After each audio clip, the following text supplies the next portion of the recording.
Hello everyone, आज हम videos के माध्यम से ये मासिक राशिफल पर चर्चा करने वाले हैं। और आज की राशि के श्रेणी में जो राशि है ये कैप्रिकॉर्न यानी मकर राशि। हाँ, जो लोग मकर राशि के हैं उनके लिए यहाँ पे जनपत्री भी होगी, जिसके माध्यम आप ग्रह के गोचर, भ्रमण, संचरण, इन चीज़ों को समझने में ये कुंडली काफ़ी आपको सहयोग प्रदान करने वाली होगी। और साथ में जो लोग मकर राशि के हैं उनके लिए जून का महीना ग्रह के गोचर, ग्रह के अकॉर्डिंग किस प्रकार से प्रभाव डालेगा, इन सभी चीज़ों पे हम यहाँ पर विस्तार से मंथन करने वाले हैं। और ये जैसे कि जो लोग मकर राशि के हैं, आपका करियर, शिक्षा, व्यापार, व्यवसाय, निजी जीवन, प्रोफेशनल लाइफ, पर्सनल लाइफ, कारोबार, बिजनेस और ये आपके शिक्षा, प्रेम कैसा रहेगा, इसका हम विस्तृत जानकारी प्राप्त करेंगे। तो पहले चलिए हम चार्ट की तरफ बढ़ेंगे। और ये जनपत्री जो है ये मकर वालों के लिए है, यानी मकर राशि के जो लोग हैं। चलिए, आपके धन भाव में राहु का भ्रमण संचरण है, शनि आपके थर्ड हाउस में है, शुक्र आपके सुख भाव में है, सूर्य बुध की युक्ति कंजक्शन आपके पंचम भाव में है। देखिए, पंचम भाव त्रिकोण भाव है और यहाँ पे बुध सूर्य की युक्ति कंजक्शन काफ़ी आपके ये चीज़ें आपके फेवर में रहने वाला है। चूँकि शिक्षा के, बुद्धि, ज्ञान, संतान के भाव में ये बुद्धिआदित्य योग का बनना काफ़ी चीज़ें आपके फेवरेबल होने वाली है। वही गुरु आपके षष्ठ भाव में है, मंगल आपके सप्तम भाव में है, राहु आपके अष्टम भाव में है। तो कुछ इस प्रकार से ग्रह का भ्रमण संचरण है। अब चलिए दृष्टि विचार कर लेते हैं। राहु यहाँ धन भाव में है तो इनकी 5वीं षष्ठ पे दृष्टि होगी, 7वीं अष्टम पे होगी और राहु की जो 9वीं दृष्टि होगी 10वीं भाव पे होगी। शनि के पास भी 3 दृष्टि होती है। शनि जिस भाव में बैठते हैं वहाँ से उनकी तीसरी, 7वीं, 10वीं दृष्टि प्राप्त है शनि को। तो शनि आपके थर्ड हाउस में है तो ये आपके पंचम भाव को देखेंगे तीसरी दृष्टि से।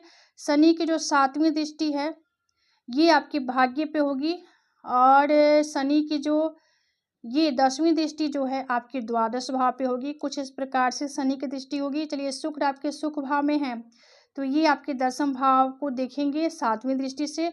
सूर्य बुध की सामूहिक दृष्टि जाएगी डिजायर पे। गुरु के पास 3 दृष्टि है तो गुरु यहाँ से षष्ठ भाव में है तो ये आपके करियर 10वें भाव पे डालेंगे। गुरु की 5वीं दृष्टि जो होगी ये 10वें भाव पे होगी और गुरु की जो 7वीं दृष्टि होगी आपके द्वादश भाव पे होगी। गुरु की जो 9वीं दृष्टि होगी आपके धन भाव पे होगी। मंगल जो है आपके 7वें भाव में है तो मंगल यहाँ से इनकी चौथी दृष्टि जाएगी 10वें पे। मंगल की 7वीं दृष्टि जो होगी मंगल की जो 7वीं दृष्टि होगी आपकी लग्न पे होगी। मंगल की 8वीं दृष्टि धन भाव पे होगी। देखिए, अब केतु यहाँ पे अष्टम भाव में है तो यहाँ से इनकी 5वीं दृष्टि जाएगी ये द्वादश भाव पे। केतु की 7वीं दृष्टि धन पे और केतु की जो 9वीं दृष्टि होगी सुख भाव पे। तो कुछ इस प्रकार से ग्रह का प्लेसमेंट, गोचर, दृष्टि रहने वाला है जो लोग ये मकर राशि के हैं। चलिए प्रभाव की तरफ बढ़ेंगे।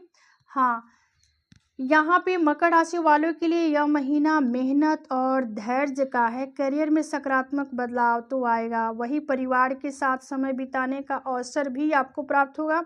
स्वास्थ्य बढ़िया रहेगा। 2025 का जून का महीना ये विभिन्न क्षेत्रों में जैसे 2025 जून का महीना जो विभिन्न क्षेत्रों में जैसे करियर, शिक्षा, व्यापार और आपके व्यक्तिगत जीवन में यहाँ पे मिश्रित परिणाम लेकर ही आएगा।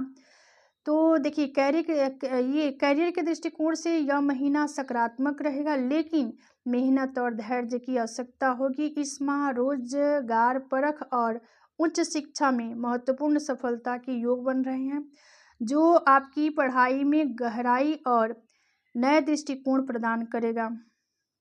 वही नए व्यापारिक अवसरों और आय में वृद्धि का संकेत भी है। विशेष रूप से जून और सितंबर में व्यापारियों के लिए सबसे अधिक लाभकारी ये समय होगा और आपके करियर में ज़बरदस्त लाभ होगा।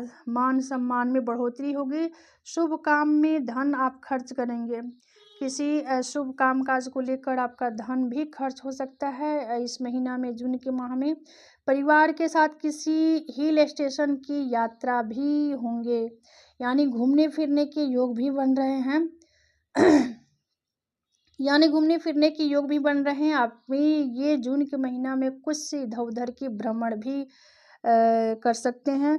तो कुछ इस प्रकार से कंडीशन होगा, चूँकि ये देखिए आपके लिए जो लोग मकर राशि के हैं, आपके लिए ये पंचम भाव में बुद्धि, विद्या, ज्ञान, संतान के भाव में बुद्धिआदित्य योग का बनना काफ़ी चीज़ें आपके फ़ेवर में होने वाला है। और यहाँ पे